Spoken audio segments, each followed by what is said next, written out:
and welcome to the Sanctuary, a safe space to speak from the heart. I'm your host, Israel, and my guest today is my friend. Man, you've started so many businesses, and you always you always leave right at the peak. Why do you do that? Anyway, I didn't even say your name, Nicole. Thanks for coming to the Sanctuary today. Yeah, thanks for having me, man. Yeah. So it was RIOT and then it was Vandal. Okay, let's start with what are you currently working on now? Well, right now, with everything going on with COVID, I have been in observer mode mostly. I've been a little bit tepid, like I think most people are, to make a.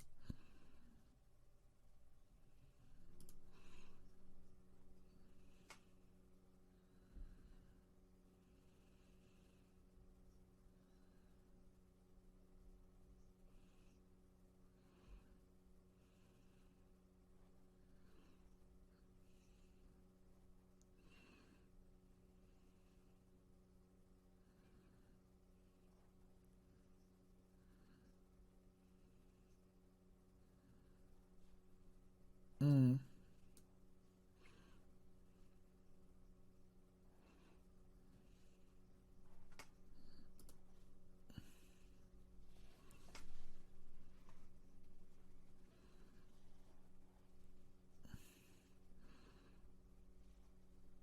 Mm.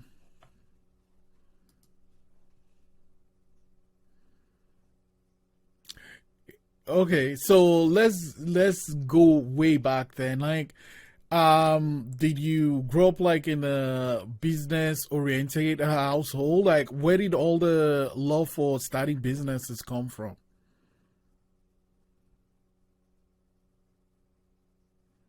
Me and you both.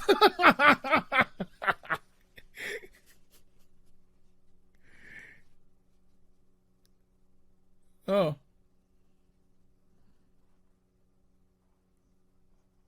yeah, yeah.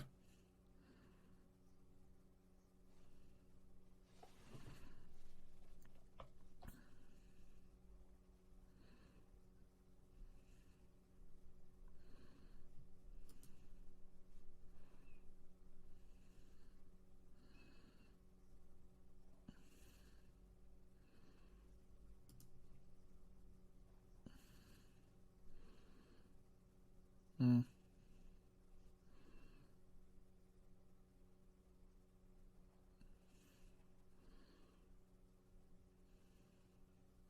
Mm-hmm. So, how was that business though? Like, did you get a lot of people ask for their thing to be taken out?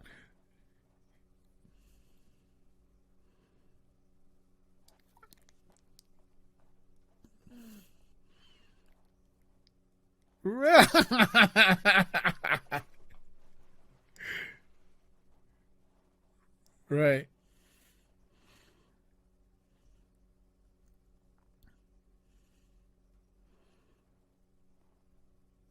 Mm.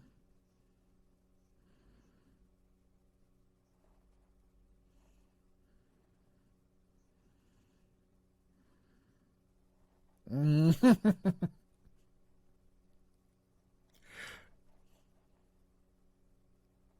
Okay. Yeah, no, that's really nice, especially when you have those style of support. So where did he go from the trash bag? What was the next business? And then how did he build all the way to RIOT?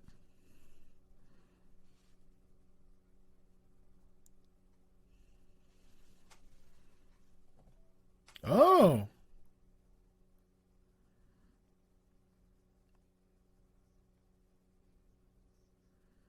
Oh, well, I didn't know this. What did he do in the Navy?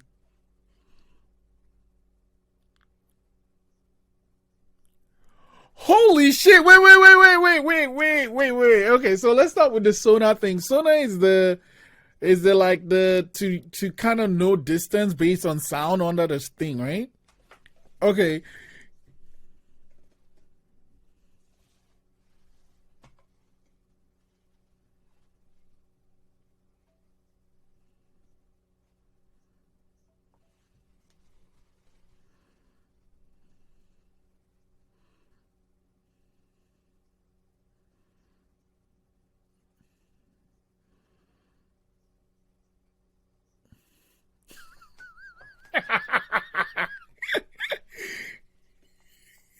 Yeah.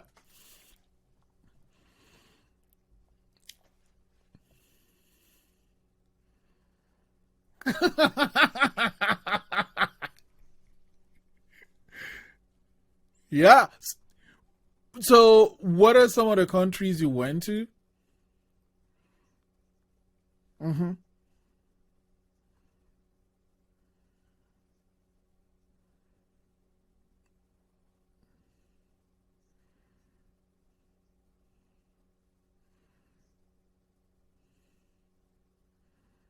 Oh, wow. Wow, wow, wow. So, but then, how long were you on the boat for, and when did the switch to the submarines happen?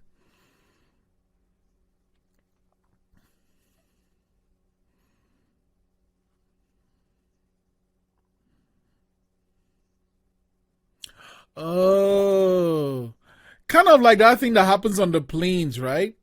Oh,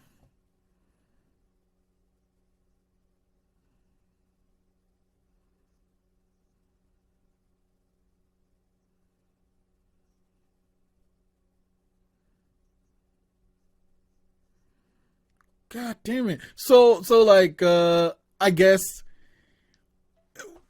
he goes in Halifax and then he doesn't come out at all till he gets to where it's going. Is that how it works?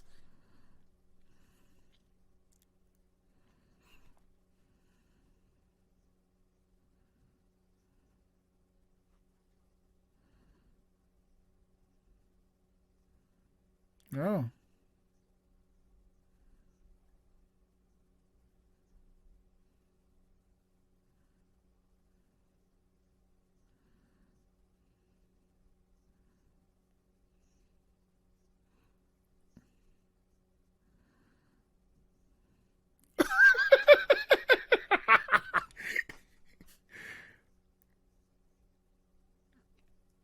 Yeah.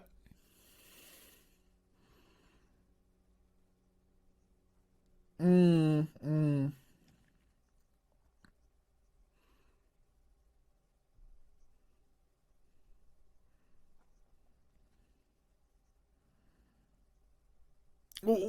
Where did the restaurant idea come from? Like, have you ever like walked that one or?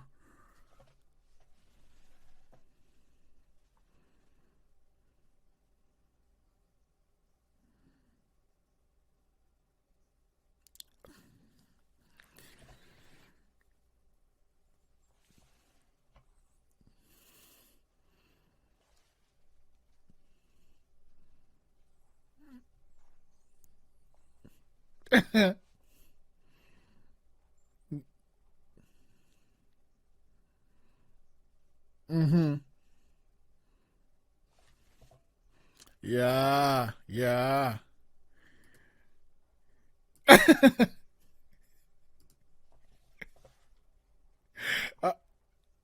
Yeah, I mean, I think I think it is just a nice way to live your life because you know you don't like, and whenever I say this, I sound morbid, but like I could just literally fall down and die now. And like I don't want to die without, like, if I have something in my head, I just want to do it. It might work, it might not work, but like I don't want to die without not doing it.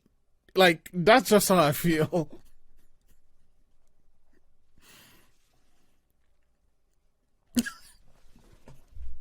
Yeah, yeah, yeah, yeah, yeah, yeah. So what was the process for starting Riot though? And like, how did you choose that location and the logo? The logo is dope.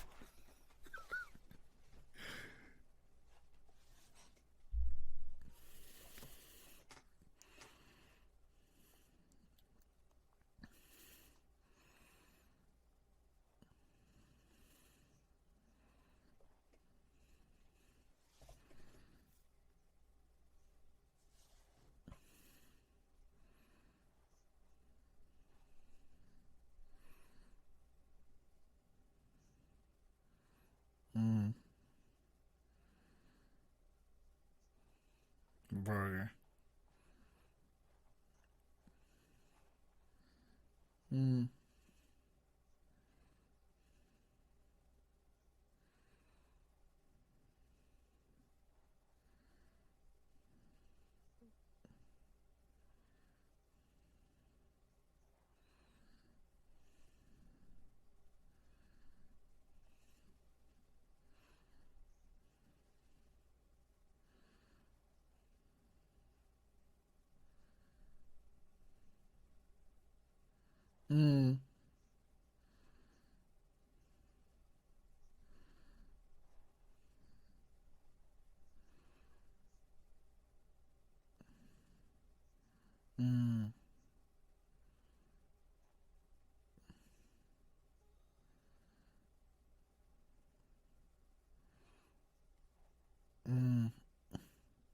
It sucked.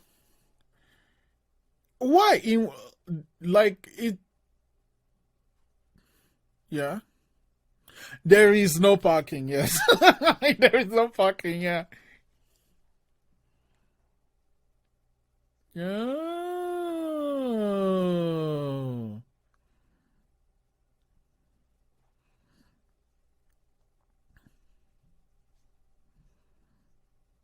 Mm,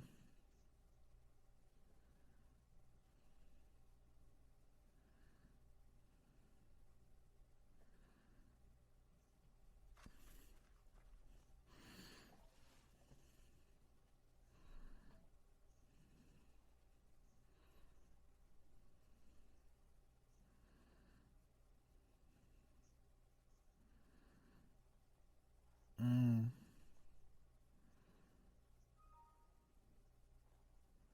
mm,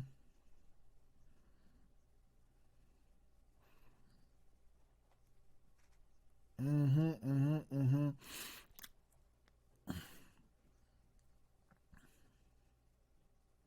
Oh yeah.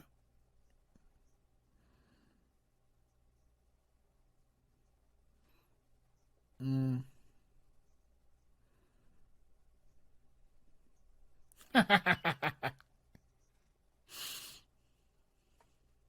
So riot was happening. At what point did you think, oh wait, I'm gonna start something else? At what point did Vandal come into the picture?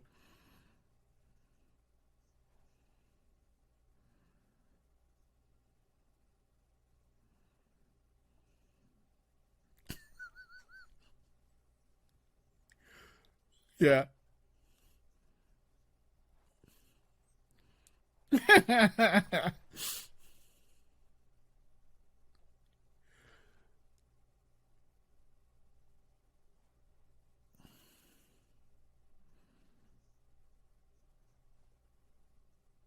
Oh.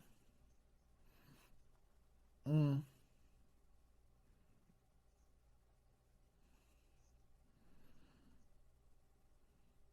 mm-hmm,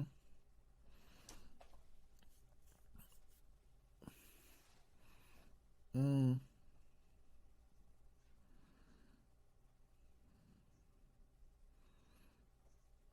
mm.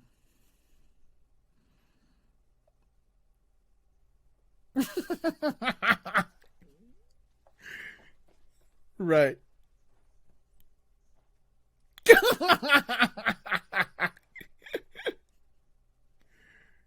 Yeah.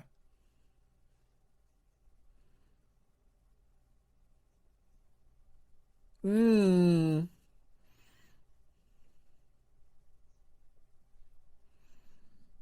mm. Yeah, yeah, yeah. Right. So, like you got into Gossip Pop and like it just ran crazy right away. Like it just, mm.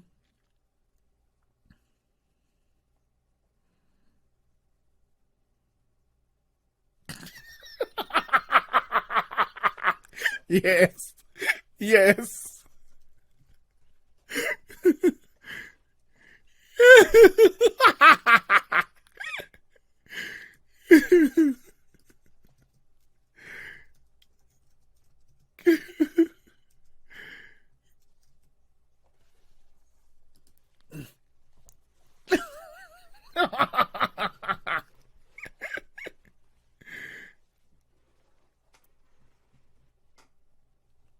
Mm. And then, you kind of, it grew a little bit bigger for Gus's. And then, what was the process for getting that new location?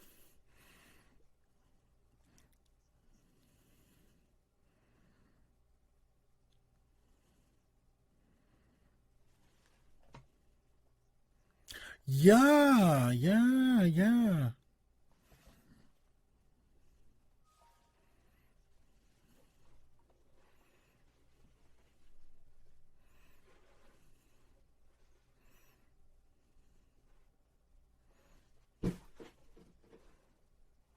Hmm. Mm.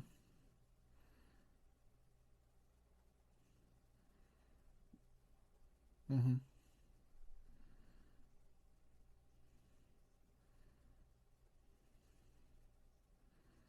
Oh. Huh. Yeah.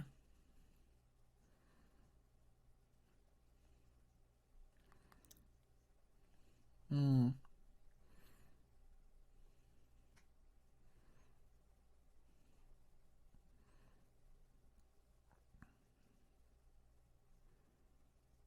Mm. Mm.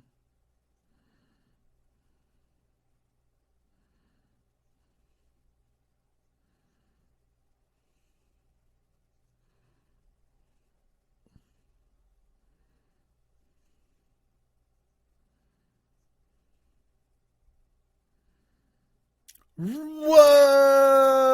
Were you gonna take the whole building if you did? Man, that would have been the shit though. Oh. Yeah, yeah, yeah, yeah. Huh. Okay, so yeah, they kind of did that. Well, you kind of brushed this out, but we talked about this a while ago. You know you're diagnosed with cancer. Talk me. I mean, if you're okay talking about that, of course.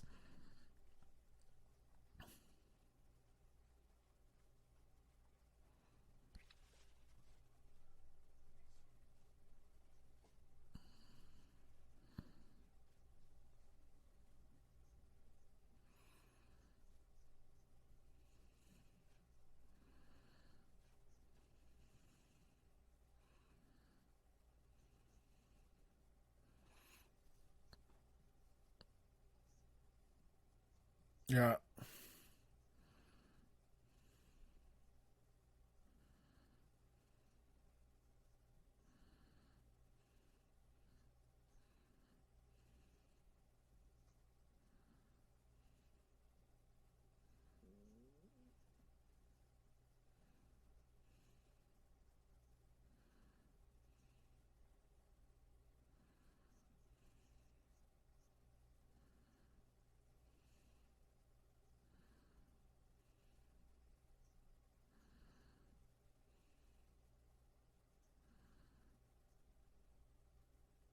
Oh.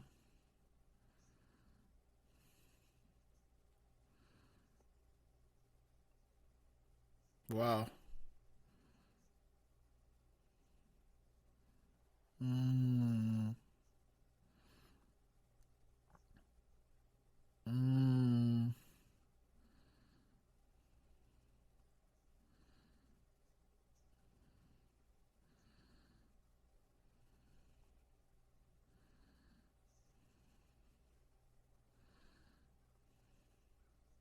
Mm. Oh.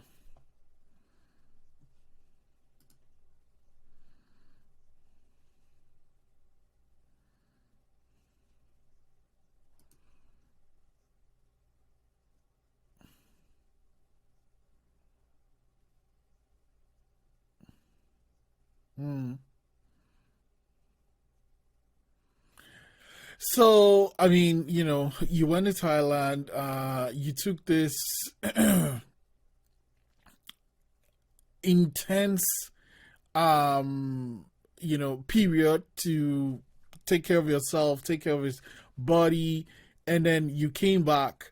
But like as you mentioned, you've always been spiritual and stuff. Well, like how did that start for you, the spiritual part of everything you do? How did you yeah, how did that begin? How did you, I guess, learn about that?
Yeah.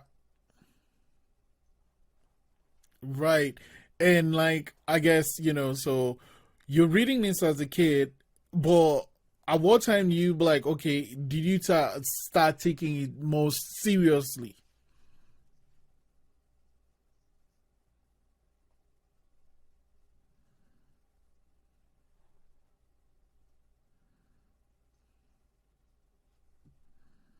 Mm.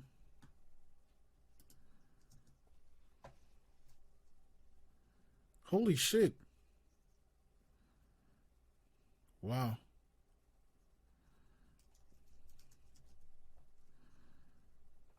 Holy shit.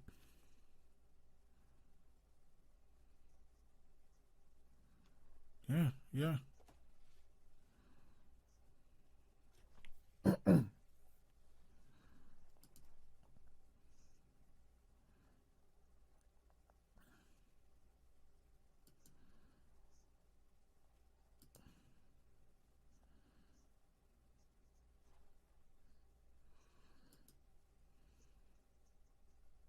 Mm.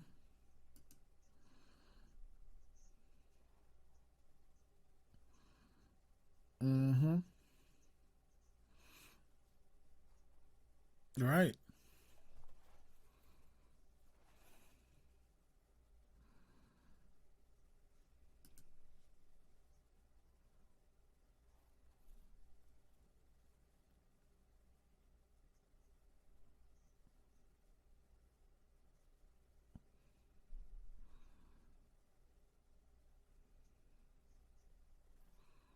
Mm.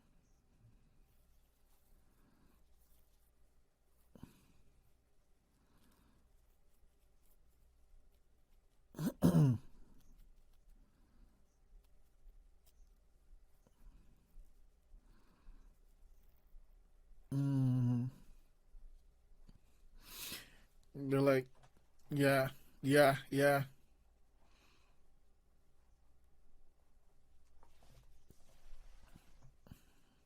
Mm.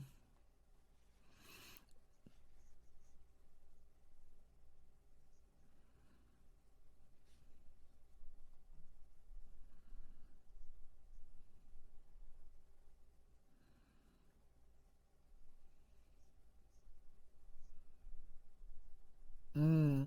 So, so like, I don't mean to harp on this thing, but I'm just imagining. I love food. I love food, and I can imagine not eating for 40 days. But like, how difficult was it for you first, physically, and then mentally, and then what was the result spiritually, apart from like getting healed?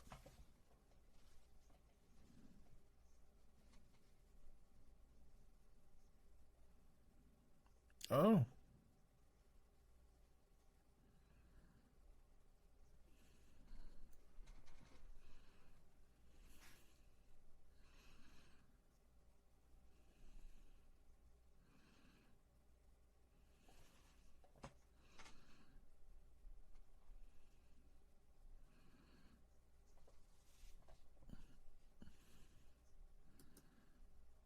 Mm.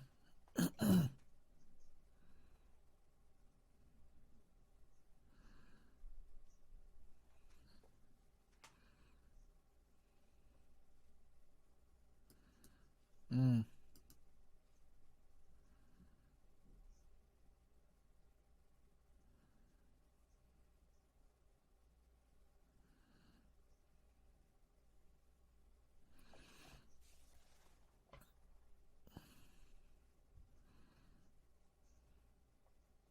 Mm.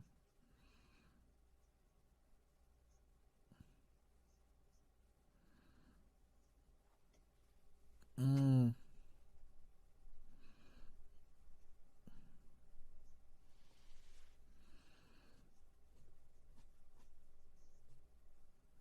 Wow.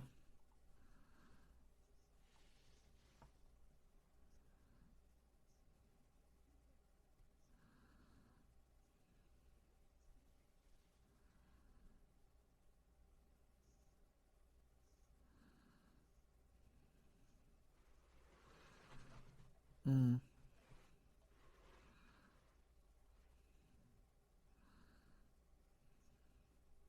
Mm.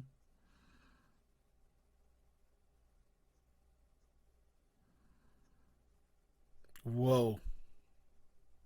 Mm.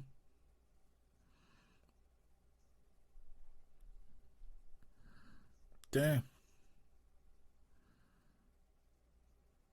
Mm. Wow, that's profound. That is profound. So, like, but at any point in those days, like, was there any fear? Yeah. There was on day 13, I thought I was going to die. Mm. I got up one day and I felt nauseous, like I was so sick, and I was freaking out a little bit because I didn't know what to do. And then all of a sudden I just puked all over the place. And it was just stomach bile, you know, the disgusting yellow stuff that comes out of your stomach.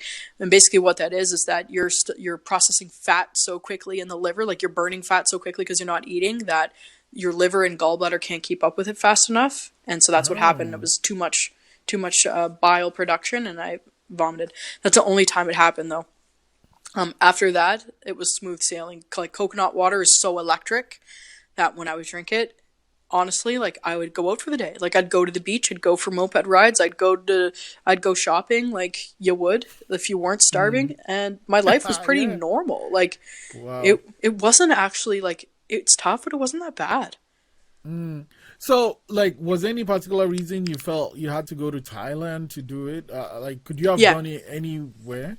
No, I did a 27-day fast before I left, and because I was trying to do it at home, but having people around you, like, it's so agitating, like, and they're eating and like the small dramas of life. So I knew I needed to be alone.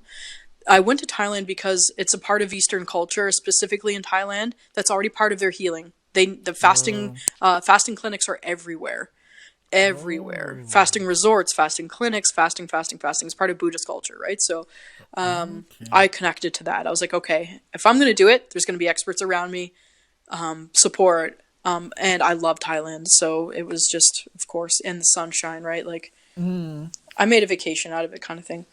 In a way. Anyway, but you came back super energized, healed, and then, Vandal. Well, by then you were like, maybe this is not what I wanted to do. But, like, I guess, for you, because of how in tune you are to the spirit, like, financial or economical advantages isn't something that's particular to you. But Vandal was like Vandal, right? And then was there any pressure from anywhere to just, keep it going? Everybody thought it was nuts. Even you. I remember you telling me I was nuts. And Yeah, you know, yeah, like yeah. I Yeah. understand. Like that was that opportunity could have even been bigger. There was and I'm not going to tell you who, but there was a president of a major chain company that came from Toronto to Halifax that offered like $1 million deal to say we're gonna put this across the country, and we declined it. Which I know a lot of people were like, "Are you out of your fucking mind?" It's just like, yes, you are. Yeah, no, it's just that for somebody like me, like when I'm doing something that doesn't feel good to like my spirit, I get sick. Yeah. I genuinely get sick. Like I just can't continue with it, and I've always been that way. Like I just like my body shuts down when I'm not doing something that vibes with me anymore, and it was very chaotic. It was a very hard decision, and it was the way it ended wasn't great. And like if I could go back, I would probably like be a little bit calmer and maybe take my time, probably stay in the company a little bit longer and make sure that it was a slower release. But everything happened as it should, I feel. But yeah, it was tough. It was a lot of pressure to keep in it.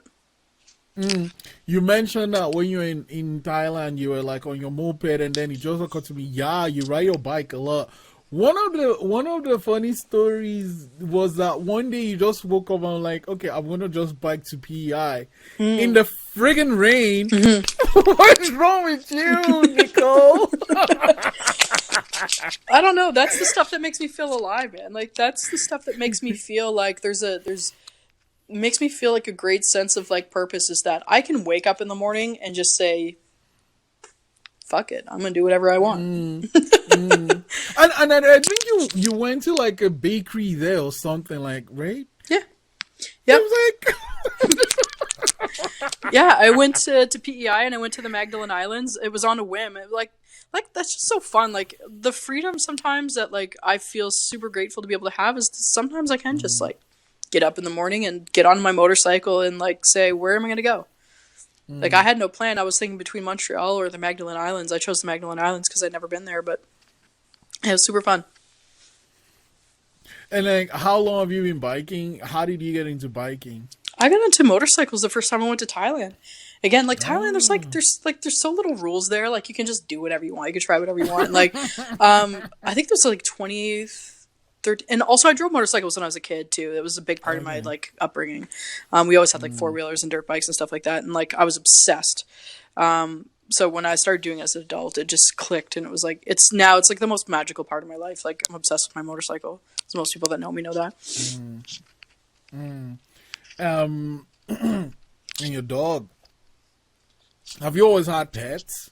Yeah. I love having pets around. Specifically dogs. I just got a cat last year too, which is kind of cool. It was my first time like having my own cat, and I like took the time to like find the right one and all that kind of stuff, and it was fun. Wanted a little black cat. Yeah, you like black too. But like, okay, so you let Vandal go, and then you did all these things that you've wanted to do. Travel, ride wherever you want to go. But like, kind of, then from nowhere, COVID happened. Like, when the very first wave happened early last year, were there things you planned to do and that COVID changed? Yeah. There were definitely things that I was planning on doing. I was definitely planning on opening another business. I was in the middle during COVID of buying a commercial building in Kentville, which was this beautiful historic building. And I had lots of plans. I was going to even do a brewery at one point to do some, honey wines. There's a lot of different projects that I had on the go, like pre-COVID, that all completely stopped. And so during COVID, I've been working on, like very slowly working on writing a book. And doing art. I'll be doing a mural on Gottingen Street within the next couple weeks or so, on the Hop Yard building there. But other than that, it's just been art, writing, relaxing. I mean, there's not much else that we can really do, right? Right. That's the other thing, I mentioned the logo for Riot. You did that, Vandal. You like pretty much were the creative brain behind all those, images on the walls, on the boxes and stuff. Like, how did the art thing happen? Like, have you always also been drawing growing up? Yeah.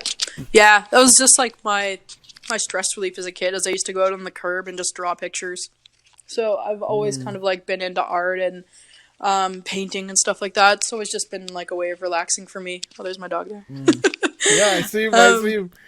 Yeah, so it's always been a part of my life, and it always definitely will be. Like, I'm thinking of doing some more creative direction in the future as well, and I was looking for like teams or like maybe small agencies that are going to be hiring, because I don't necessarily want to open my own. But I love branding. I love developing businesses for other people. I've done some of that for other companies as well. It's really fun. So then, another thing I wanted to talk, because I'm going to let you go soon. He's looking for attention. So, so I'm going to let you go soon. But something I wanted to touch on was, for Nocturne, you decided to do this crazy idea. It's like, you do murals, you paint a wall, but you're now going to bring all that thing and then have someone tell you their life story, and you're going to tell this story in a can. Where did that idea come from, and how did you go about doing it?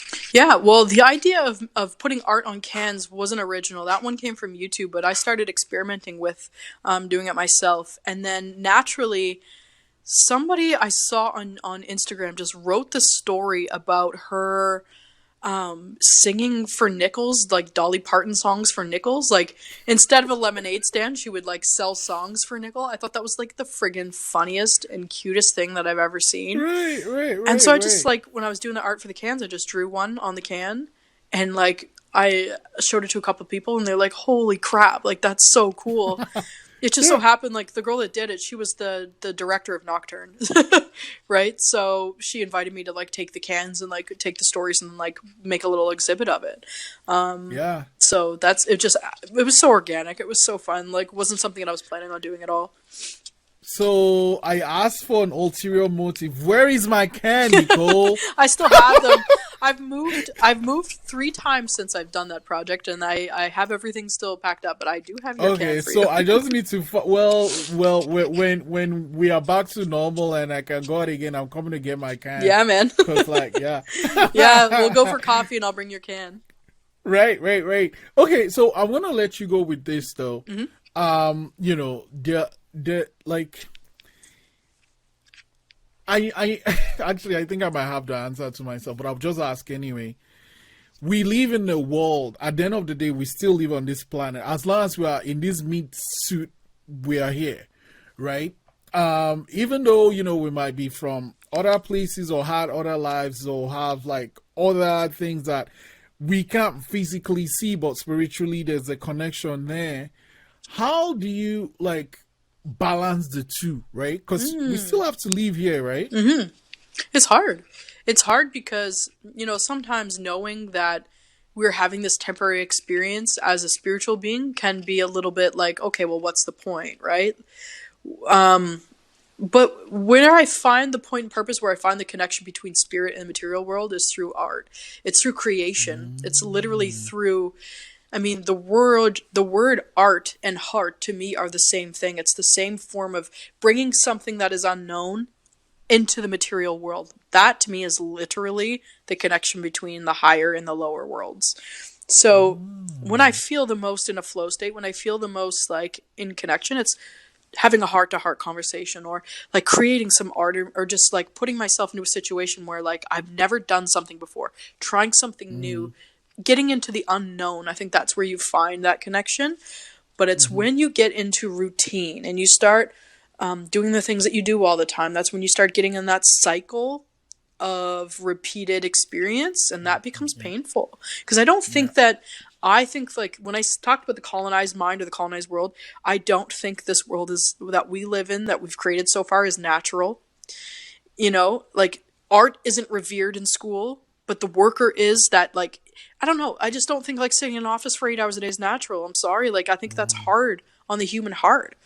To not have that creativity and not have that experience. So as much as we need that, we do need that experience too in life to have like the world function. I think that we need a big shift right now. And I think that we're starting to see people wake up to that we can't just work to work anymore. Like it just doesn't, our hearts aren't in it. It's just not going to connect. I think we're in the middle of a great awakening spiritually. Like, people are starting to really like push more for what they want and what they need. And I think that's a great sign of the times. Like I know things are dark, but I think that, the dark comes with the light. Like we live in a polarity, right? Like one can't exist without the other, just like the yin yang sign. And I feel like great awakening is happening along with a great reset of all that darkness and stuff like that too. So I think we're uncolonizing ourselves from the fact that, the only place in the world is the Western world is the only one that doesn't talk about reincarnation. Almost every other part of the world talks about some form of the spirit leaving the body and maybe having another experience.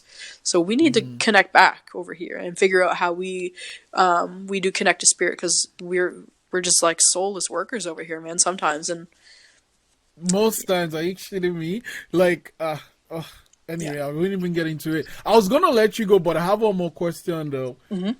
Like now, we are going through this pandemic, right? What are some, like, what advice would you give to people that are listening, watching this episode of like how best to navigate it?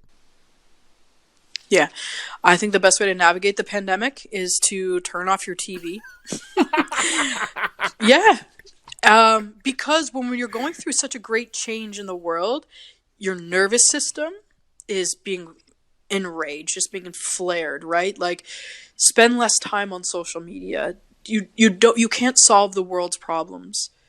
it's a really, really, really good time to connect with yourself. It's a really, really, really good time to learn more about yourself and reconnect with your passion and your art and all those things. You don't have to be connected to the storyline of what's going on all the time. And that's what I would say is probably the most important thing, is to disconnect from the narrative as much as you can, because